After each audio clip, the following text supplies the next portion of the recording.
Good evening. This is the initial response for Chapter 7 in Module 9. And when I was reading, Marzano opens Chapter 7 and immediately starts talking about the fact that students can't be engaged if their needs aren't met. And I right off started thinking about Maslow's hierarchy of needs. Kids have physical needs, the need for being safe and secure, the sense of belonging, and the need for being held in high esteem by others. Now, all of these have to be met in order for them to get to self-actualization. Sometimes we as teachers, we get so caught up in the care for our content that we forget to care about the kids. And so it's very important that we are monitoring and making sure that the needs of our students are met so that they can be engaged in the learning, not really just paying attention, but also excited to learn. He talked about being intrigued by what is unknown and wanting to fill in the gaps in their brain and inspired to use the content. So I'm going to break down the elements, the strategies that we read as far as teacher planning goes. Element 23 challenges the teachers to be aware of the level of engagement of all the students in the classroom. And the key with that is that they're just ready to make a change in the lesson in order to re-engage if they've lost interest. So the students should be aware that the teacher is monitoring their engagement and ready to make change if necessary. Element 24 increases the students' desire to pay attention because they're not really sure when they're going to be called on or asked to share information.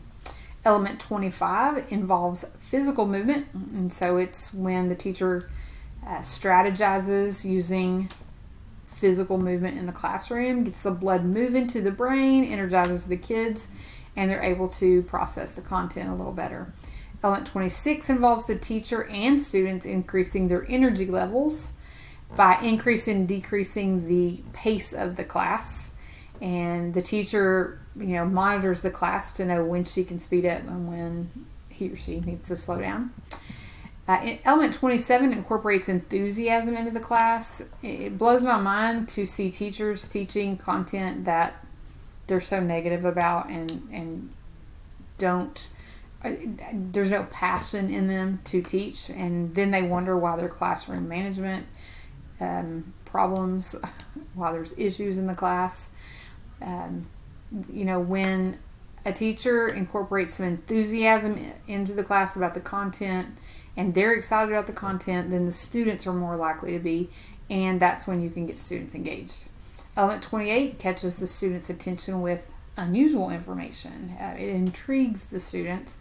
It causes them to want to fill in the gaps for things that they might not have ever thought about before.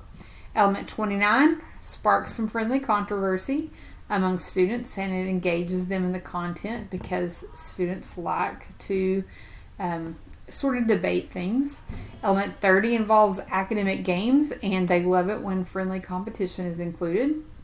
Element 30 allows students to talk about themselves in connection to the content, and 32 asks the students to set some goals, and with that, the students are able to develop a growth mindset.